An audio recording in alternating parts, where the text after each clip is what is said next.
Oh, by the way, Bob Passwater and Chris Sullivan, great guys.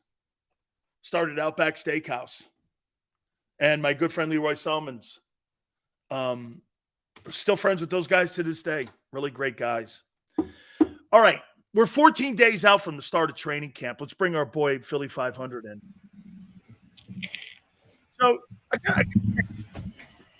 is there too much talk going on right now about what happened in the Super Bowl, in your opinion? And we're now starting to hear it a little bit from even Eagle guys. Yes and no. To me, I think, like, up until training camp starts, like, you could kind of talk about all this kind of stuff because there's nothing else to talk about. But once training camp starts, once they report, I mean, I think it's, you got to stop talking about it. The only thing that I think is worth talking about really is this Jonathan Gannon thing, because I think that was such a scandal that has been going unreported. I think the NFL covered it up. I don't think the Eagles got enough compensation. And I think that was kind of a bigger scandal than we've been led to believe. I would say this to you, more than the field. Absolutely, because at the end of the day, him out house hunting and doing all that and working with the Bidwells when he was out there, there's no question. Philly, I mean, and like you said, when you hear prepared statements from the league and from the team and they all collide with one another in the same language, you know that there was conversation with the league here, and they didn't want anybody to really make more of the story than what they did. And I think that the Eagles and the NFL controlled the story. They did. I mean, think about when it was released. It was literally released that the Eagles had settled with Cardinals over compensation 10 minutes before the draft started. Nobody even knew what the compensation was. Nobody even knew what it was about. They put it out there right before the draft so that it would just go away. Then think about when Howie was interviewed on Pro Football Talk, and he was like, didn't want to answer the question. I think they made the Eagles take the compensation. I think they made them quiet it out, be quiet about the whole situation. And I do think that was a bigger scandal than anything else. I mean, the field was bad and all that, we know, but I mean, that was something I think they covered it up. That's just my theory, though. You know, I want to throw this at you. Quentin Williams, you see the contract he got today, $96 million? I just saw it before I came on. Yeah, I just saw it. So here's a guy that had 12 sacks last year, 55 tackles, an absolute tear. That, to me, and again, in his first year, 2.5 sacks, this, to me, is what you're wanting Jalen Carter to look like. You're hoping that Jordan Davis also has these spurts the same way Quentin Williams. Quentin Williams was the third pick in the draft out of Alabama. You're hoping, again, for these type of numbers here. This guy's been around 55 tackles and around 7 to 9 sacks. This last year he had 12 and he's all pro. That's what you need to get from these two players that you have drafted the last 2 years.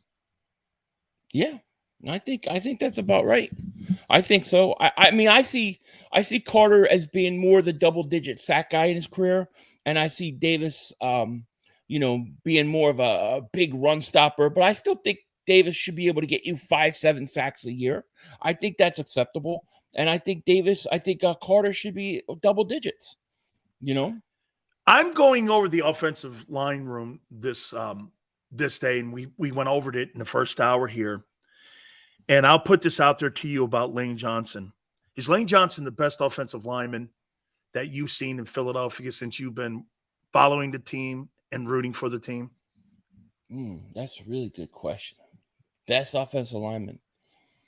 Because Kelsey's up there. I think about Trey Thomas back in the day. I liked Runyon, although he wasn't drafted by the Eagles. Yeah, you know what? Well, then you got Jason Peters too. I mean, I think Jason Peters is probably the best offensive lineman at this point. But so in the last 23 years, you would say Jason Peters? Yeah, off the top of my head, Jason Peters. I would say one. But by the time it's all finished, it may be Lane Johnson. It could be. And Kelsey's up there too. You know, I think both those guys are some of the better offensive linemen we've ever seen. You know, back in like the Randall's days, their offensive line stunk. They got good under Andy Reid, but I still think that this offensive line that we're seeing now, the guys, especially the combination when you had Peters, Lane Johnson, Kelsey, I think those are some of the best offensive linemen we've ever had. I said this about Jordan Mailata. I think he's the best athlete in the offensive line because, I mean, think about what they did with this guy, Philly. This guy couldn't put a helmet on, didn't know how to put shoulder pads on 3 years ago, and now he's one of the 10 best tackles in the game. Yeah. I compared him. I see a potential Jonathan Ogden here. If he continues to grow and all he needs to do is play, can you think about, I can't think in the history of the sport, Philly, where a guy never picked up organized football and did it his entire life. And he puts pads on 3 years ago. It's unprecedented on what they've got here with this kid. It's unbelievable. Give me your take on Mailata. Yeah, I mean, I remember when they drafted him in the 7th round, we were all like, who's that? And then you saw his rugby highlights. And everybody was like, let's just put the guy at fullback and let him run the ball and see what he could do. But, he developed over the years. And I'll never forget his first preseason. And I think it was I forget who was calling the game, but they were watching a preseason and they were like, I think it was Baldinger, and he was like, this kid has tremendous talent. This is the first time he's actually been on games. He just needs time to develop. And you knew he had the physical ability and the talent, but you didn't know how quickly he could adjust to the game. It's unbelievable. I mean, I don't remember anybody ever doing anything like that. I can't think of it. Maybe did Christian Okoye come over late? Was he a late? Christian Okoye went to like some California school, Pacific something. I forget what it was. And he picked the game up very late, I think, when he got to college. But he at least got acclimated to American football. This guy had never. Yeah, I can't think of anybody that's done that. Yeah. Landon Dickerson, have you been impressed with what his development has been since he's been an Eagle? Because it seems to me every time he gets on the field, he gets better. I mean, by the season's end, I was shocked how good he was. I mean, of all the guys that's in there, he's aggressive, great feet. I think you're looking at a guy who's going to be a perennial All-Pro once Zach Martin leaves. I was impressed when they mentioned his name, what his name is. Landon Dickerson. I mean, that's a pretty good name. So I thought he was going to be a stud of a player, or expected it at the very beginning. But he's been fantastic. I think he's at least a top 3 left guard in football. I think by the end of the year, he's going to be the best. But I'm very, very impressed with him. Absolutely. Cam Jerkins, what's your expectations on him? My expectations is that he starts at right guard, and that he's going to be pretty good. But I don't know. Like, when Landon Dickerson was drafted, he was drafted as a center. They moved him to left guard, and he was so good. They're like, well, we just can't move this guy. I wonder if they'll be able to move him back to center if they put him at right guard and he's really, really successful. But, I mean, from what we saw of Juergens last year, I mean, he looks like he's got all the talent in the world, too. Maybe he's got to get a little bigger, I guess. But I'm expecting him to be at least a good quality starter this year at right guard. Do you think that that's a concern going into camp, who wins that job? Or do you think they're pretty cool with the talent that they got with this kid Steen? Driscoll's kind of the Swiss Army knife guy that could kind of go around. If it was any other coach other than Stoutland, I would be worried. But the fact that he's there, I trust what he's doing. I'm not concerned at all. And since we mentioned Nick Sirianni here, do you think he's going to be more like Andy Reid, or do you think he's going to be more like Doug Peterson? You think he has a long coaching career like Andy? Do you think Nick is going to be in a conversation where it's a short run, arguably one of the most successful runs in Eagle history is with Doug? Where do you fall, or do you think he falls maybe in the middle somewhere? I think all right. I think he's going to be long term. Wow. So you think he's a 10+ guy?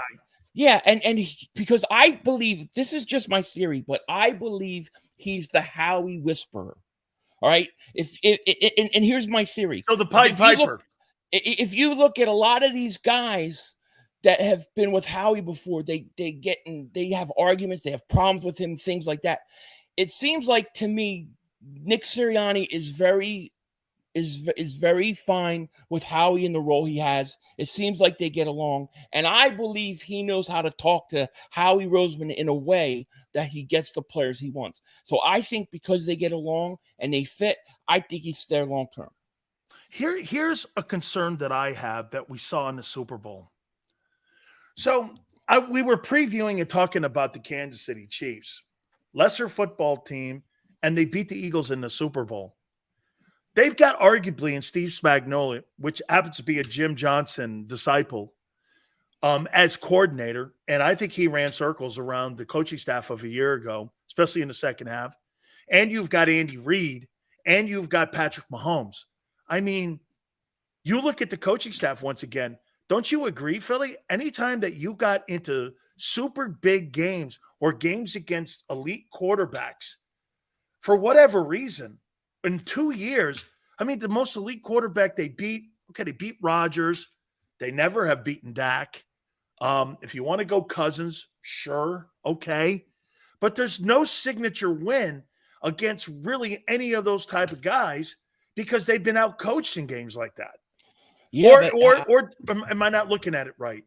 I don't disagree with you, but I don't think it's a product of Nick Sirianni and the offense. I think it's a product of the defense and Jonathan Gannon and what he was doing. The offense still scored 35 points in the Super Bowl. You scored 35 points in the Super Bowl. You should win the game.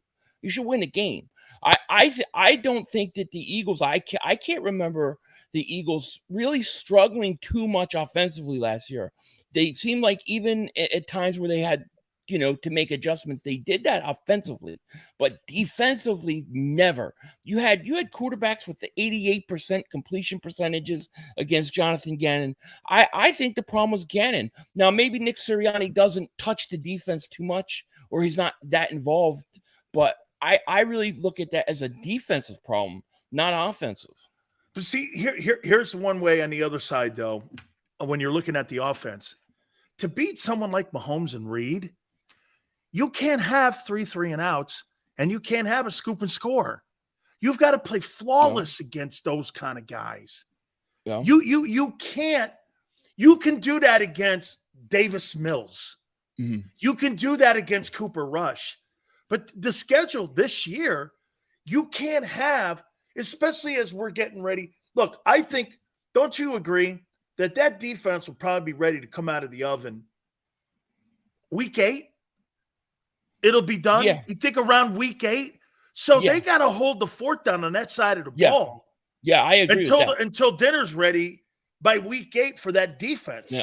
Yeah, I agree with that. But from everything I've seen with Nick Sirianni, from even his rookie year as a head coach, he's always made the adjustments that they've had to make. I mean, even when they came out throwing his rookie year and it wasn't working and they became a run-first offense, I believe that he adjusts and that he learns. So whatever mistakes they made against Andy Reid and that Chiefs, I believe that they'll learn from it. Because even think about this. If we remember early on in the year, one of the big criticisms we had with the Eagles was that they were coming out and they were getting these huge leads and they couldn't put teams away. They didn't know how to do it. They were destroying Dallas and they couldn't put them away. I really think that they learned how to win at the end of the game. That is absolutely adorable. Come here. What's his name? Come here.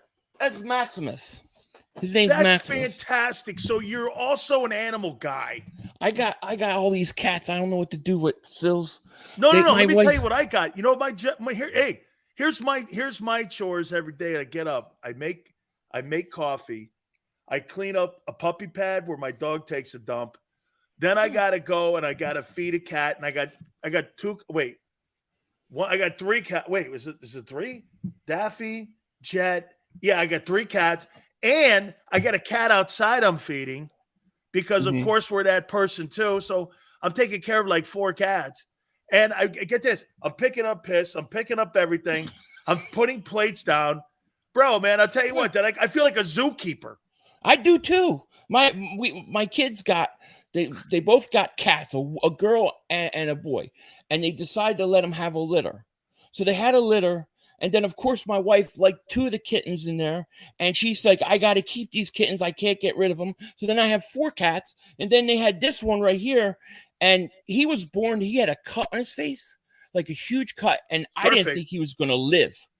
Right, I didn't think he was going to live because it was so big and he was bleeding. And I nursed him to health. And I'm like, I can't get rid of him. I call him Maximus because he's like the gladiator Maximus from the show. So now I got all these cats. I don't know what to do with. But he loves me. So that's why he's trying to climb on me. He hasn't seen me all day. How about this one too, man? I tell dudes this. If you ever want to know how to treat a woman, get a cat. Don't get a dog, because you can kick a dog in the head. And I don't, of course, because I love animals. But the dog will always kiss your ass. You kick a cat in the head, that cat will hate your guts, never come near you, will run from you for the rest of their life. So if you know how to treat a cat, you know how to treat a chick. That's just a little life lesson from Big Sills here. Hey, two last questions. Yeah. 2 last questions for you. There's a debate going on in Philadelphia about McNabb. You and I have kind of had this conversation before, but I want to hear you again. So I talked to Jason Cole yesterday about McNabb and being a Hall of Fame guy. You think Donovan McNabb is a Hall of Fame player? No. Why? No. I think McNabb's borderline. I think he's on the edge, and I think he's just outside of it. Because what stopped him from being a Hall of Fame quarterback? Winning. If he wins a Super Bowl, he's a Hall of Famer. I think. I don't think his statistics were necessary. I mean, they weren't bad, but no. I mean, I don't view McNabb as a Hall of Famer. And listen, I'm kind of hard on people. I think they let too many people in to the Hall of Fame already. So I'm coming from that perspective. I think he's borderline on the edge, probably not to get in. He's Eagles Hall of Famer, but as far as the NFL, the Hall of Fame, no, I put Randall Cunningham before I put in McNabb. Do you agree that some of the criticism of McNabb, one of the reasons that maybe it hurt him, and maybe it hurt him in winning, is that he just stopped running later in his career, and he took that one dynamic away that made him – man, when he came out of Syracuse, Philly, when he came out of Syracuse and he was running around the way he was like Aaron Rodgers in the perimeter. Right. Just getting open. Do you think that hurt him a little bit? Yeah, I think it did somewhat, but I also think, to me, what hurt him more was the fact that they did not get him weapons. It took so long for them to get him weapons, and he was playing with guys that weren't that good. James Trash, Todd Stinkston. I mean, these guys stunk. It took him forever to get Terrell Owens, and then he goes up and he has a pretty good year. I like McNabb. I do like McNabb, but I mean, I'm telling you, at least Randall Cunningham, I look at Randall Cunningham and I say, Randall Cunningham changed the way you look at the quarterback position. He did something to change the game. And to me, I look at McNabb and I say, I don't know. There are guys who have better numbers than him. And, he's never won. He's never won a Super Bowl. And I think if he wins one, I think he gets in. And I like McNabb. I hate to say it, but I just think borderline no. Okay, finally. Randall Cunningham, Jalen Hurts, with this offense, if you had to win a game, who'd be your starting quarterback? Oh, you can't do this to me. Because I have to go Randall. I mean, Randall's like my favorite quarterback of all time. So look, folks, he's turning red. You can't. There's a built-in bias with Randall. I mean, I'll be first. I'm biased because I just, that was the guy. I was 14, 15-year-old. Tone, right? If you have Randall Cunningham in that offense, I believe if they don't lose a game. I believe if Randall Cunningham played in today's NFL and was coached by Patrick Mahomes. I think so. I believe so. I believe if Randall Cunningham even had Andy Reid as his coach when he came in, I think the Eagles win 3 Super Bowls. I mean, he was that dynamic. But, I don't want to take anything from Hurts, because the one thing I do think Hurts has some better qualities in that I think he's a better leader. I think Hurts is more down to earth. I think guys will follow him more. I don't think he's as egotistical. I think for a while Randall got caught up in the ultimate weapon type thing. And even some of those defensive players were like, Randall's a little bit too much into his own head. I think the intangibles Jalen Hurts has, but from just what Randall could do on the field and what he did at the time he did it, I believe he belongs in the Hall of Fame because of it. Because he's I'll tell you this, changed Philly. I'll say this last thing about Randall is that he just never really got any coaching. Right. And when they tried to coach him, it was too late. It was too late. Exactly. And then when Gruden came in to Philly as offensive, he tried to make him a West Coast quarterback. And it was like, you've seen the terminology and how complex Gruden makes it. It was too much, But if Randall had Andy Reid, even when Randall went to Minnesota, right, and he had Bullock, look how he was. Look how he blew up. So to me, Randall was before his time. But I'm very biased. Randall's like my favorite quarterback of all time. I just a lot of people, man, are picking the Cowboys to get to the Super Bowl against the Bengals. That's insane. These people are insane. That ain't happening. The Cowboys can't even get out of the second round of the playoffs. The Cowboys they're going nowhere this year. I really think they're overrated again. I can't wait to sweep them. So is Dak the problem, or is he the problem in Dallas? Or if you ask Cowboy fans, Dak's is he never the answer? The problem? No, he's definitely not the answer. But the question is he a problem? I think that Dak. I mean, the guy's been in the league 8 years. He's never gotten out second round of playoffs. He's never put his team on his back in the playoffs and brought them to victory. I mean, if Dak Prescott was the quarterback in Philly, we would be killing him right now. We would be killing him right now. But he gets excuse after excuse after excuse in Dallas. I'm not worried about Dallas. I can't wait to beat the crap out of him. Even McNabb won more than Dak. Yeah, well, McNabb did. McNabb went, he didn't win the Super Bowl, but he did go to 3 NFC championship games in a row? 4, 5. Did he go to 5? Yeah. So, 5. That's right. 1, 2, 3, 4. He went to 5. He went to 5 conference title games. Wow. I remember the Rams, Buccaneers, Panthers, Falcons is 4. Yeah, 4. And then Cardinals. That's right. 5. And you only won one of them. Dude, you see, Eagle fan sounds to me like Yankee fan. And here's what I mean by that. Yankees win a World Series or they get far, they do good things. Yeah, but can they do it again next year? That's all I give a shit. I want to know whether or not. And you're like, you guys are never satisfied, man. That's a lot of winning, dude. 5 conference title games. Hey, and I'm not a McNabb fan, but that's a lot of winning. It is. It is. It is. I mean, listen, I used to be the biggest McNabb supporter in the world. I was the biggest McNabb supporter. And then I was watching a game and it was a tie game versus Cincinnati. True story. And the Eagles tied Cincinnati, and he got up in a press conference and he goes, "I didn't know there was ties in the NFL."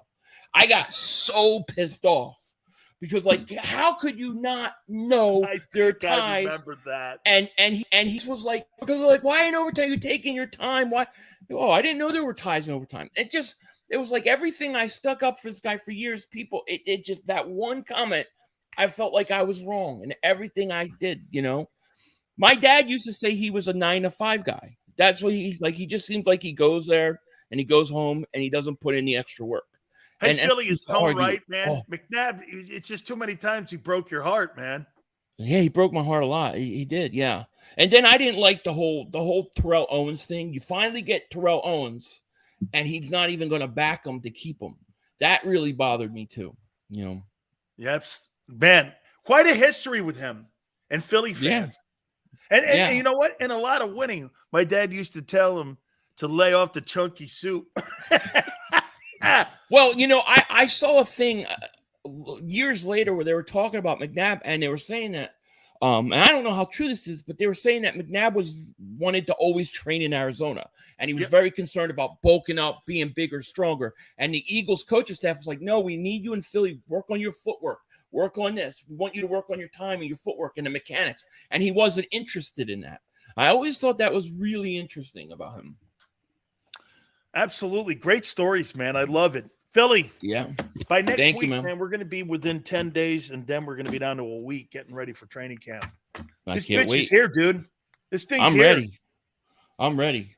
I am ready because I'm driving my wife nuts. Do you get back to Philly much? I haven't been in about 5 years. I used to go a couple times a year, but I haven't. I need to go. All my family's there. I need to go see them. It's been too long. Help me out here. So Big Sil's now got a new sponsor for the program, King of Prussia Hooters. Okay. Okay. I've been there at Hooters. Okay, so check it out. So those, it's all pretty much official as of today that that's going to be the new home of the Big Sil show, National Football Show. Okay. So we're going to get everybody up there, right? Right? Good place, easy to get to. Yeah. Yeah. King of Prussia, baby. Yeah. Hey, we're gonna start doing so. I'm gonna have to do a show where we get Philly.500 on, man, during King of Prussia. King of Prussia. Time. I remember King of Prussia Automall. My dad crashed the car there. I wanted him to go look at a car for me, and he crashed it. And he's like, "I'm selling this shit." Oh, it was crazy. Yeah. King of Prussia. Hey, dog, I appreciate you, man. Thank you so much. Have a great one. Make sure everyone catches him out, too. He's got one of the great podcast shows and one of the best streaming shows there is out there, too, when it comes to covering your birds. Thank you so much, Philly. I appreciate it, brother. All right, guys, do me a favor. Please hit the like button. Keep it here on the National Football